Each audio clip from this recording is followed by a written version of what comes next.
My name is Samira Rahimi, and it's a great pleasure for me to present you my research work today on intersection of engineering and family medicine, especially on application of AI and operational research. So before starting my presentation, I want to disclose that I have no actual or potential conflict of interest in relation to this talk. So in this presentation, first I'll give you a brief introduction on primary care for those of you who are not familiar with primary care, and also very brief introduction to artificial intelligence and what's artificial intelligence, its history, and what are some examples of AI that we are using daily. Then I'll present you the result of scoping review that we did on use of AI in primary healthcare. And in the rest of the presentation, I'm going to explain you about two of the projects that I'm currently leading. One of them called App for We, and the other one is AI COV19. So the first project focuses on use of operational research and mobile health in prenatal care setting, and for decisions related to the Down syndrome prenatal testing. And the second one is about the other project that I am leading on use of Internet of Medical Things and artificial intelligence for early detection of COVID-19 in long-term care facilities. So what is primary care? Primary care is the first contact of the patient with healthcare system, and it plays an important role in our healthcare system. Primary care focuses on the way that health services are delivered from birth to death. For example, it covers all range of care from prenatal care to elderly care, and it is across the continuum of the care and in all settings. And also, it involves different healthcare professionals such as family doctors, practitioner nurses, social workers, and so on. So back to the AI, I'm going to give you a little bit introduction to the history of AI. And back to in early 1940s, 1950s, several fundamental work has been done that are the foundation of today's AI. And one of these papers goes back to the 1950 by Alan Turing, that as you see in his paper, he questioned or challenged researcher to see if we can find a machine, if we can build a machine that can think. And later on in his work, he proposed Turing test, that the test that determines whether or not an AI algorithm is capable of thinking like human, or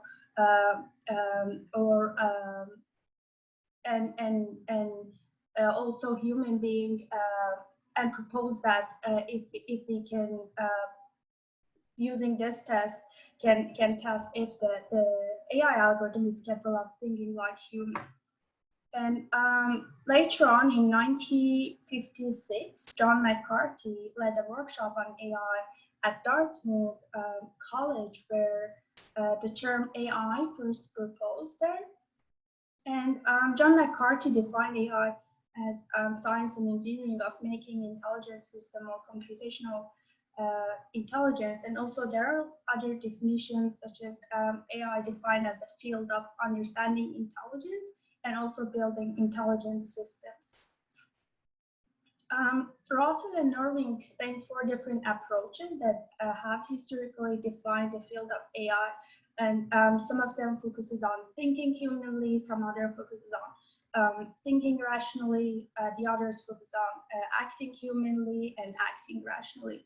But Russell and Irving focused on more thinking part, and the area that if discovering if we can build better agent, more intelligent agents, and more work on the game theory and reinforcement learning. So the term of AI may be confusing for people who are not familiar with the field, and sometimes we see people are using the term AI and machine learning exchangeably, which is a sign that we need to increase awareness in AI. And This is a great diagram by Gary Marcus, a good friend and colleague, that presented in his book, Rebooting AI, that make it clear that there are other machine learning techniques than deep learning that many of people are focusing currently on, and also there are other techniques or area of AI than machine learning. This is not a comprehensive diagram, but it's a good start to increase the awareness around AI. So unfortunately, there is no single reference that highlights different AI methods. So in one place, and I'm working on building this kind of framework highlighting different area and activities of AI, which focuses on applied AI, cognitive simulation part, which relates to neuroscience people who are working on in this area, and cognitive psychologists, and also general AI activities. And in applied AI, we are focusing more on building intelligence system and foundation work, such as operational research work and optimization, and also working on search algorithms. So AI has many applications in our daily life, and we are using AI without knowing it. For example, this smart assistant like Siri, Alexa that we are using in our home, or all are empowered by AI algorithm, or the spamming filter that is on our emails and facilitates spamming the junk mail or the email that we don't want to receive, or even in the Netflix and Spotify, that the recommendation that we received in Netflix and Spotify in terms of what are the potential for movies or music that we might like based on the movies or music that we already watched or listened. So this intelligence system recommend us what might be interest of us. So, so AI in healthcare can be used in different ways. For example, for patient personalization and precision medicine. And as we know, not one size fits all approach doesn't work anymore in healthcare. And for example, in disease such as infectious disease or cancer, it can be very difficult to treat these disease using conventional methods. So using AI, we can consider different aspects. For example, individual genetics, the environment that they are living in, or their lifestyle differences, and help to predict what will be the best combination of drug that could work for this specific patient, what could be the best treatment option for this specific patient. So I'm going to explain you a little bit about application of AI in primary healthcare in the following slide. So we wanted to scope the area and see what has been done in terms of use of machine learning more specifically in primary healthcare. And we conducted a scoping review on identifying what are the machine learning interventions that has been implemented and or tested in primary care. So we identified about 332 citations in the Scopus, and from those, after 2 rounds of screening by 2 independent reviewers, we reached to 20 included papers. So the results shows that those 20 included papers, that among those 20 included papers, the number of published studies in this area has increased mainly after 2010, as you see in the figure, and about 80% of these published papers are after 2012. And in terms of the area or the country that these studies has been done, as you see in this figure, about 75% of these study has been done in Europe or North America. And we found that very few number of those studies involved clinicians and or patients in development or validation stages of these machine learning tools. So this table shows more detailed analysis on the type of disease that were included in our study. As you see, majority of the studies was in infectious disease, cancer, and diabetes, and there were of course also other type of disease, such as skin disorders, asthma, mental health, and also chronic disease such as lower back pain. So now in the next part of the presentation, I'm going to explain you about two of the projects that we were doing using operational research or AI in primary healthcare in different settings. So in 2017, I was working on a large-scale genomic project which called Pegasus. And our goal in that project was to implement shared decision-making in clinical practice regarding prenatal screening for genetic problems such as Down syndrome. So our goal was to facilitate the pregnant women decision-making in different regarding different Down syndrome screening options that were available. So the pregnant woman, after deciding about this screening option, if the results were positive for them, the pregnant woman had to decide to undergo to more invasive diagnostic testing, such as amniocentesis or not. And if the result of amniocentesis will be positive, she had to choose between terminating the pregnancy or preparing to have a child with special needs throughout his or her life. So it's kind of a very sensitive decision to make and very important for pregnant women. So we were working on developing different aspects in this project. For example, we developed a patient decision aid for pregnant women to use during prenatal consultation, which I'll explain more in the next slide about this decision aid. And also, we were working on educational videos for patients and clinicians and survey of healthcare professionals to identify what are their intention or behavior in terms of using this patient decision aid that we developed. And also, we developed some trainings for healthcare professionals, such as continuous professional development program for training healthcare professionals on how to use this patient decision aids, how to perform shared decision making in this specific context.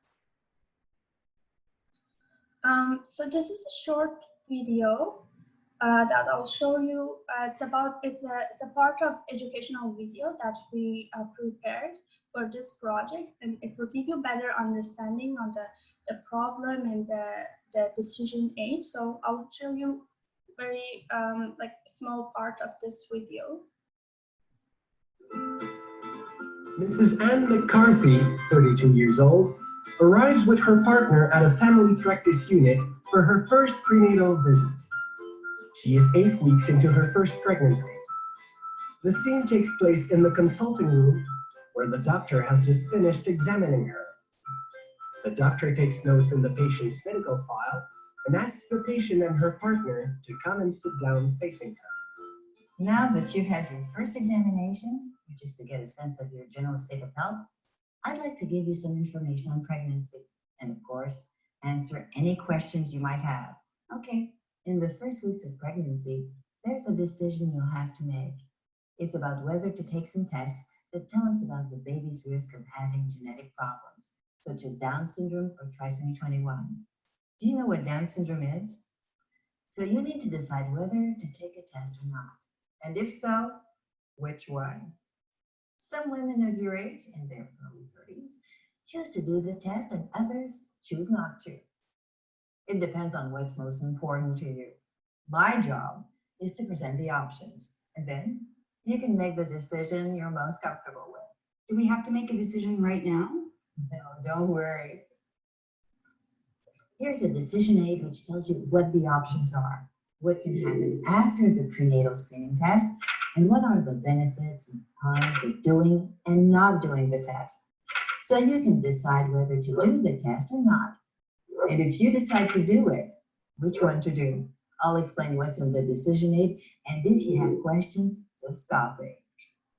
Okay, so you can watch the whole video. It's available on YouTube. I will stop it here for today's presentation, and you can watch the other part of the video later on. So as you saw, we developed a decision aid in collaboration with healthcare professionals and experts in genetics.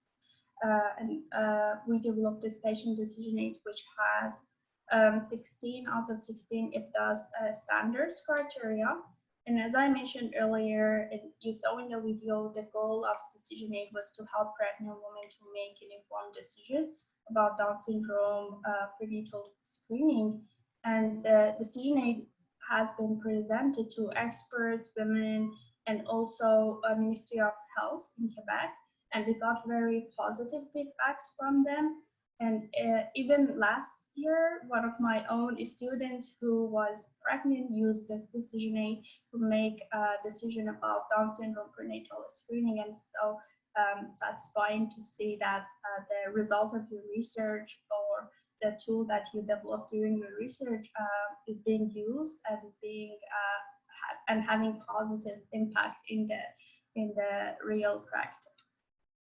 So you can have access to this decision aid in the A to Z inventory of decision aids. So one of the unique features of this decision aid is using multi-criteria decision analysis, which stems from operational research. It was the first time that this method was one of these methods of maybe multiple criteria decision analysis was used in this context. And this development of this decision aid led us to do more research on that and led us to start 2 other projects that I will explain you briefly. The other project was Services Food project. In this project, we assessed acceptability and usability of decision aid among pregnant women and their partner in Quebec City. So as you see in the table, here, the socio-demographic characteristics of our participants are shown here. We had quite different age range of participants and also with different ethnicity and different status. And this table illustrates the participant evaluation of decision aid. And as you see, the decision aid got really positive feedbacks and it considered very practical and useful tool for decision making about Down syndrome prenatal screening. And as I mentioned earlier, it has been presented to Ministry of Health in Quebec, and also it's adopted in other provinces such as British Columbia. So the result of project is available as preprint and will be published at BMC Pregnancy and Childbirth Journal. And this is another project related to the same decision-making problem, but here we wanted to go a little bit further and use mobile application, build mobile application and use it in this context. So the aim of project was to develop and evaluate this analytical mobile application based on multiple criteria decision analysis approach, and then and the decision aid that was validated in the previous research.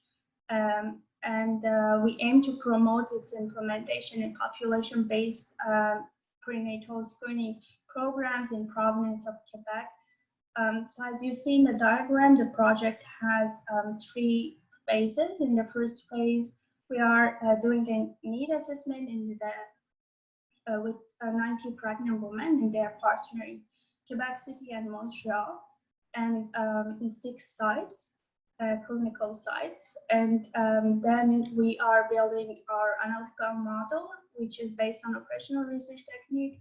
And then we will develop the application and pilot test it with about 15 pregnant women.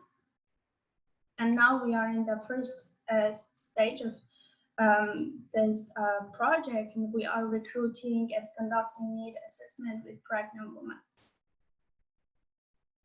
And this is the protocol of this study for App4V project, and which is published at GMIR, that you can take a look at it, and if you are interested to know more about the analytical part or also other aspects of the project. Okay, so in the next part of the presentation, I'll present you the other project that I am currently working on, which is called AI COVID-19. So here I'll explain you about COVID-19 and how we are using Internet of Medical Things and artificial intelligence to monitor and predict COVID-19 symptoms among residents in long-term care facilities. So in December 2019, the novel coronavirus, officially named COVID-19 by WHO or World Health Organization, emerged in Wuhan, China, and now the numbers are increasing rapidly, and more than 180 countries and territories are affected by this disease. So WHO officially declared COVID-19 as public health emergency on January, and later on classified it as pandemic about 2 months ago on March 11th. So according to the COVID-19 dashboard developed by Center for System Science and Engineering at Johns Hopkins University, cases of COVID-19 have surpassed 6 million people worldwide, and over 372 people had died as of yesterday, June 1st.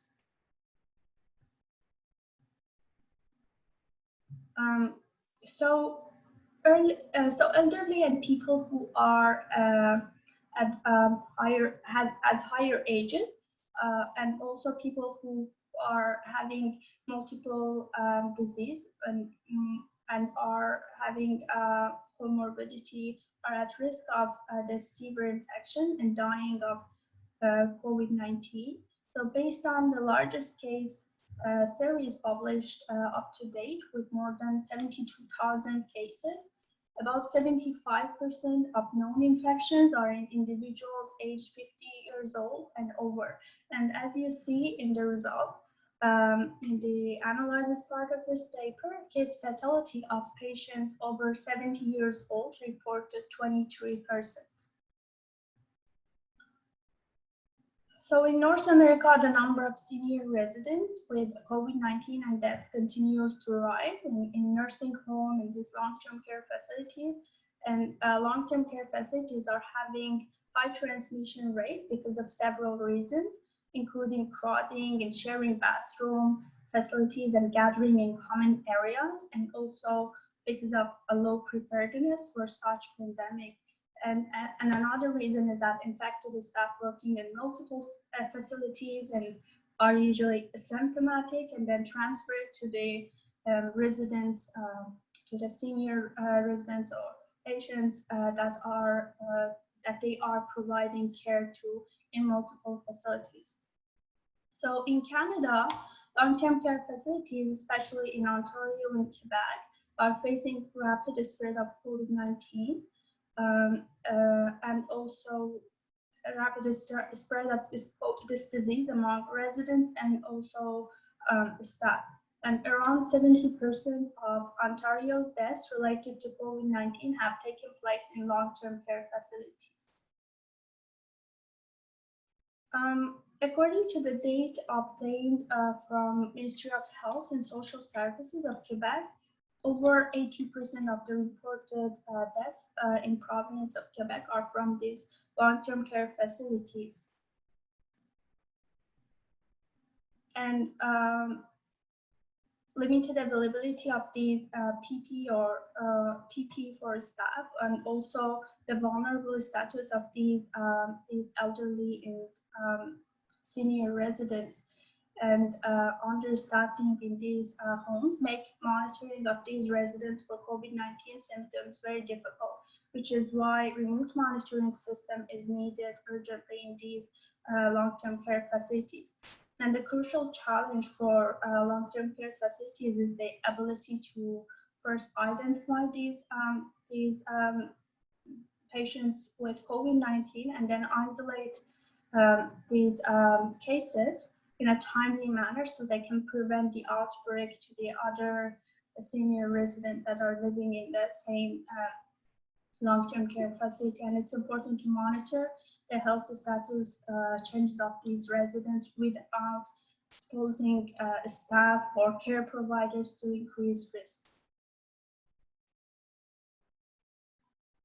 So in AI COV project, we will implement proven monitoring or remote monitoring system or Internet of Medical Things and artificial intelligence to track, monitor, and predict high-risk residents. So what is Internet of Medical Things? Internet of Medical Things is a combination of computer networks and medical devices such as wearables, smartwatch, a vital or medical monitoring system that's being used that are all connected through the internet to provide real-time interactions between care providers and patients. And these devices facilitates monitoring and maintenance of patients' condition through internet. So in this project, we are using remote monitoring solutions, including wearable smart devices that can measure residents' temperature, blood pressure, sleeping pattern, their level, their blood oxygen level, and so on. So our system doesn't depend on the Bluetooth, Wi-Fi, or mobile application, which make it suitable for use in long-term care facilities, and there is no manual data entry by users, and all of these collected data automatically transmitted to the platform, and we will use AI to analyze them and alert the care providers to take the appropriate action. So we will also refine our AI algorithm on the platform continuously to align with the most recent evidence related to COVID-19. So new symptoms, new conditions can be factored in our platform.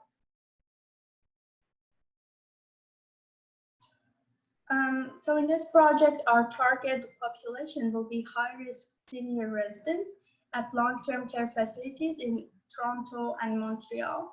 In the later studies, we plan to scale up the project to monitor the more senior residents and also care providers in these long-term care facilities. So as a result, we will be able to identify and isolate presumptive cases in a timely manner and prevent the outbreak of the disease to other senior residents in these long-term care facilities.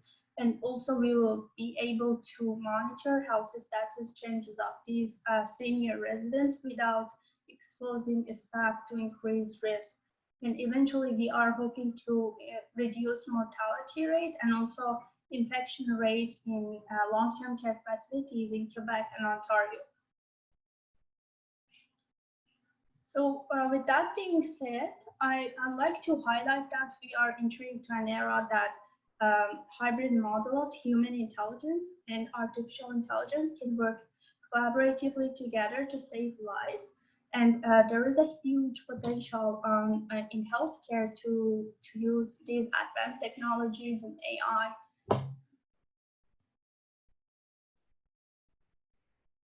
And in my lab, we are working on different projects related to use of AI in primary healthcare, and mainly for prevention of the disease that I explained to of this project in to you. One of them was in prenatal care and the other one related to COVID-19. And we are also working on cardiovascular disease prevention. As you see, we are working on building an intelligent and explainable system that will help us to identify women in primary care settings with cardiovascular disease and help to manage their disease in advance. And also, we are working on use of AI for early detection of dementia among elderly, using AI and signal processing, and also in mental health. We are focusing on to see how we can use AI to help to improve mental health care among adolescents in primary health care setting. And I explained other main projects. One of them was related to COVID-19 and the other one prenatal care. We have some other project related to use of AI in community-based primary healthcare and going more to the community level and see what are the needs, what are the gaps in this area.